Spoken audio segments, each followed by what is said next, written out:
Assalamualaikum warahmatullahi wabarakatuh. Alhamdulillahirabbil alamin wa bihi nasta'in ala umurid dunya waddin wassalatu wassalamu ala asyrafil anbiya'i wal mursalin wa ala alihi washabbihi ajmain amma ba'du. Alhamdulillah, marilah kita bersama-sama agar senantiasa memanjatkan puja berserta puji syukur kita kehadirat Allah yang Maha Esa, yang mana karenanya telah memberikan kita begitu banyak limpahan rahmat, nikmat dan hidayah, yang mana karenanya kita dapat menyaksikan, mengucapkan dan mendengarkan.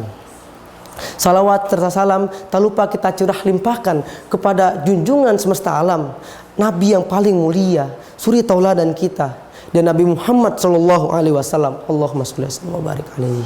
Yang mana karenanya kita dapat merasakan nikmatnya Islam tanpa adanya penindasan. Yang saya hormati kepada para panitia DIPA dan dewan juri yang tidak bisa saya sebutkan namanya satu persatu tanpa sedikit pun mengurangi rasa hormat saya. Dan insya Allah pada kesempatan kali ini saya akan membawakan pidato bahasa Indonesia dengan tema peran pemuda dalam kemerdekaan. Pemuda, ada apa dengan pemuda? Dan kenapa harus pemuda? Karena yang sering kali disorot oleh lingkungan sekitar, seperti para warga, orang tua, bahkan media pun juga dunia, adalah pemuda. Karena yang diperlakukan selalu diperhatikan, apapun itu yang mereka lakukan harus menjadi pusat perhatian. Sifat dan sikap mereka yang masih labil dan semena-mena membuat pemuda seringkali dijadikan bahan tema, berita, topik pembicaraan, perdebatan, dan kemajuan bangsa. Hal ini yang membuat kita tak asing dengan pemuda. Pemuda ini beragam macamnya, ada yang membanggakan dan diharapkan, dan ada yang terus rebahan, tidak ada motivasi kehidupan, dan ada yang selalu berbuat keonaran dan mengecewakan. Tetapi ingat wahai pemuda, bahwa yang mereka butuhkan, yang mereka inginkan adalah yang membanggakan. Karena yang membanggakan selalu bisa memberikan kebaikan dan kenangan yang tak akan dilupakan. Siapa yang tak kenal dengan Muhammad Al-Fatih, Sultan muda yang menaklukkan Konstantinopel yang gagah dan perkasa pada usianya menginjak 21 tahun. Khalid bin Walid yang menjadi komandan perang pada usianya yang sangat muda. Salahuddin Al-Ayyubi yang membebaskan Yerusalem. Tentu jika hal ini bisa dilakukan oleh para pemuda bangsa, pasti akan mengharumkan nama Indonesia. Seperti putra terbaik bangsa, Mr. Crack yang berlegasi, Insinyur Pak Habibie, Presiden ketiga Indonesia, yang menggemparkan dan mengguncangkan dunia lewat aeronautika. Khairul Anwar lewat sajak-sajaknya yang istimewa, Hanifan dengan silatnya, dan Anthony Ginting dengan raketnya. Itu adalah sebagian para tokoh Islam dan putra bangsa yang membanggakan. Lalu bagaimana kita bisa membanggakan?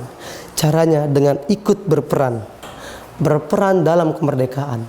Pada masa penjajahan, para pemuda selalu berangkat dengan badan yang gagah dan tegak, pulang dengan badan berdarah dan mati tertembak. Begitu kuatnya tekad mereka untuk berjihad dan memerdekakan bangsa Indonesia.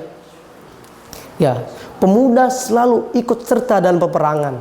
Ingatkah kalian dengan kisah Pangeran Diponegoro yang berjihad bersama para ulama, santri, penghulu, dan juga kiai. Kiai Haji Nur Ali, Singa Kerawang, dan Bung Tomo yang selalu menggembleng semangat rakyat Surabaya. Sebelum pasca proklamasi, pemuda juga ikut andil, yaitu dengan memindahkan dan menculik Pak Soekarno ke Rengas Dengklok agar dapat berunding. Tetapi ini dulu, lihatlah sekarang, pemuda zaman now, zaman milenial yang kacau, yang suka berfoya-foya, bahagia di atas penderitaan orang tua, suka mabuk, malas belajar dan tidak mau berprestasi, apalagi balapan liar yang membuat mereka menjadi benar-benar liar. Harusnya para pemuda tidak melakukan suatu keburukan agar tidak meresahkan dan mengecewakan.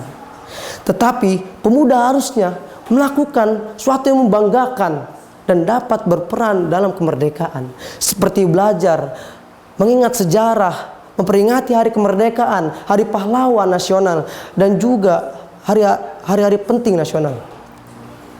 tidak mencaci satu sama lain dan bersatu padu. Hal ini yang memajukan bangsa. Perbaiki apa yang kalian lakukan, maka akan sedikit hambatan untuk melakukan rekapan. Sebagaimana di dalam hadis, sebagaimana di dalam Al-Quran, surat Ar-Ra'd ayat 11 yang berbunyi, A'udzu billahi minasyaitonir rajim. Bismillahirrahmanirrahim. Innallaha la yughayyiru ma biqaumin hatta yughayyiru ma bi anfusihim. Shadaqallahul azim. Sesungguhnya Allah tidak akan merubah keadaan suatu kaum jika kaum tersebut tidak mengubah keadaan mereka sendiri. Dan jangan lupakan bahwa setiap dari kalian adalah pemimpin. Seperti dalam hadis, ala kullukum ra'in wa kullukum mas'ulun an ra'iyatihi.